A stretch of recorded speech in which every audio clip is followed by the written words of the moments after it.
Hey everyone, James Lynch here doing a quick reaction video to the news that Sean Strickland will fight Anthony Fluffy Hernandez at UFC Fight Night on February 21st. This, according to the UFC, they just announced it on the broadcast tonight at UFC 323. That fight going to be taking place in Houston, Texas. This is kind of like the worst kept secret ever. I think it was Strickland a couple months ago told like a teammate or mentioned something just off the cuff that he was fighting Fluffy, and it sort of, materialized into that. And then, one of the things I know, or that was sort of floated around as well, is that I think the UFC wanted to put this fight on UFC 325, which is the Volkanovski and Lopez card, but that's in Australia. And I think Strickland basically was like, no, I'm good. Like, I fought in Australia a lot, so they moved it to this card. And honestly, it's better to have this fight in the States. Like, they're both American fighters.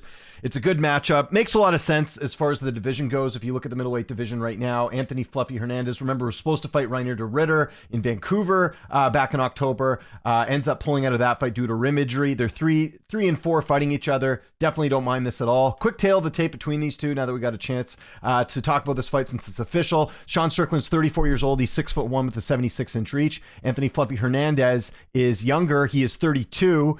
So 4 years younger, or 2 years younger, I should say, for Hernandez. He's 6 feet tall with a 75-inch reach. So slight height and reach advantage there for Strickland, but Fluffy Hernandez 2 years younger. And of course, Strickland is going to be looking to get back on the winning track here, coming off the loss to Dricus du Plessis back in February. So he's going to have a long layoff going into this fight. It's going to be more than a year since he last fought. This has got to be one of the longest layoffs he's had in his career since maybe the motorcycle accident, right? Because he's usually fighting twice a year. This past year, just fought once against du Plessis, obviously waited out for the title shot. And my understanding was that the UFC just wasn't booking him. They weren't too happy with his performance against du Plessis in that title loss to du Plessis back at UFC 312. And then, of course, he got the suspension as well, so that didn't help things. So a bit of a layoff for Strickland coming in here. Obviously, we know he trains in the gym. It's not like he's coming off the couch and has to get back in shape. He's in the gym all the time, which is great. So yeah, Strickland looking to avoid back-to-back losses since 2022 if he can go out there and get it done against Anthony Fluffy Hernandez. Speaking of Fluffy, he's been on quite the roll. 32 years old. His last fight was the win over Roman Dolidze back in August. Also beat Brendan Allen in February in that UFC Seattle card. Got a really good win there. And of course, heading into that fight, we know that he had some issues with his ribs and was a bit sick, and still got the win as well. So that was good. And then finishing Roman Dolidze in August as well. Very good win there. So he hasn't lost in a while here. Not since 2020. So he's heading into this fight on a nice win streak, a lot of momentum, and big reason why is the cardio, the grappling, all that's been on point here with Hernandez. We've seen the ground game as well as the stand-up game as well. He finished Michel Pereira in the 5th round. So very interesting matchup here. Two guys that are known for going 5 rounds. They can obviously go that far.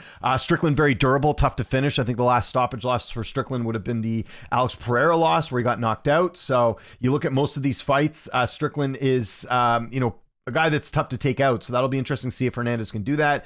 As far as a pick in this fight, I am going to lean Anthony Fluffy Hernandez. I think he will be the betting favorite as well, just based off the fact that he's younger. He's finishing opponents. He's looked pretty solid overall, and he's got some good wins, especially in the last two, Brendan Allen, Roman Dolidze. But I don't think it's going to be like a walk in the park. Strickland's one of those guys that, again, losing to du Plessis, not a great performance in that one, but prior to that, got the win over Costa, had a much closer fight against du Plessis in their first fight, and then got the win over Adesanya as well, which is probably going to go down as the best win in his career. He beat Abus Magomedov, as well as a win over Imavov. That was on short notice, up a weight class as well too. So can't take too much away from that fight. That was back in 2023. But yeah, I think it'll be close, but I do think Hernandez will do a little bit more and sort of edge it out as far as that goes.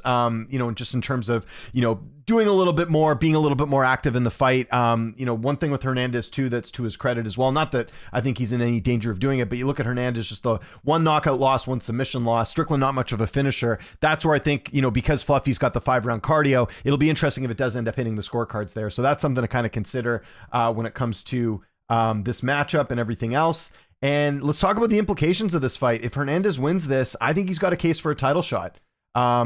Again, he would, if he ends up getting this, he will have taken out a former champion. He's on a nice win streak heading into this one. Let's be honest, like, not looking past this fight, obviously, but I think Hernandez is one of the more interesting matchups for Khamzat Chimaev, right? Just because of the grappling and the cardio and everything. It's a much different matchup than when Chimaev fought Dricus du Plessis. So we'll see how Hernandez does. But saying that, we've been wrong about Sean Strickland before. We've seen him go out there and get, big wins like the Adesanya fight. We'll see if he can turn back the clock, because this is kind of it for Strickland as a contender. If he loses this, this. If he loses 2 in a row, pretty tough to get back up to the mountain there. And remember, this is the fighter that came up from welterweight a number of years ago. So I don't know if we'll see Strickland at 205 if he loses this fight here, like maybe looking for different pastures. We'll see, but yeah, big fight for both guys. Kind of, I'll be honest, like I like both these fighters, like watching them compete. It's kind of a bummer they have to fight each other, but it is going to, I think it will be a good fight. And I know people are going to say, Strickland's boring. He always goes the distance. Anthony Hernandez, I don't think has ever been in a boring fight. Even the Brennan Allen fight that went the distance, there was still a lot of action in that fight, in my opinion. So I think we could see, I think it'll be a little bit more, heavy paced in that one. Let's look at their stats real quick, just while we got some time here. So if you look at Hernandez's stats right now, strikes landed per minute 4.59, striking defense is at 49%. So he does get hit a bit. That's one thing to consider with Strickland. Takedown average is 6.46. His takedown defense is 68%. His takedown accuracy is only at 48. And then you look at Strickland, his numbers are a little bit different. Strikes landed per minute or higher at 5.95 compared to 4.59. His striking accuracy is only 42%. His striking defense is at 60%, so it doesn't get hit as much. And then his takedown defense is at 76%. So that'll be put to the test. Although, like I said, Hernandez only with a 48% takedown accuracy here. But you look at the takedown average, he does get a lot of takedowns in his fights. So he got 9 takedowns against Elidze. That's pretty impressive. So we'll have to see if that plays a role in this one. Again, this is a fight I'll go into more detail on early look, but again, big implications for the division because as we know right now, if we're kind of taking a look at the rankings, obviously we got Chimaev most likely. Well, he's going to fight Imavov next. It's not official yet, but that's likely the next fight. And then you got Duplessis waiting in the wings. I still want to see him and Brendan Allen fight. I think it makes sense if you're looking at the rankings, especially with Strickland and Hernandez now booked up. There's still Adesanya out there. Maybe him and Kayao or him and DeRitter. We'll have to see. There's obviously Robert Whitaker's always a fun fight too. So we'll see what's next for Duplessis.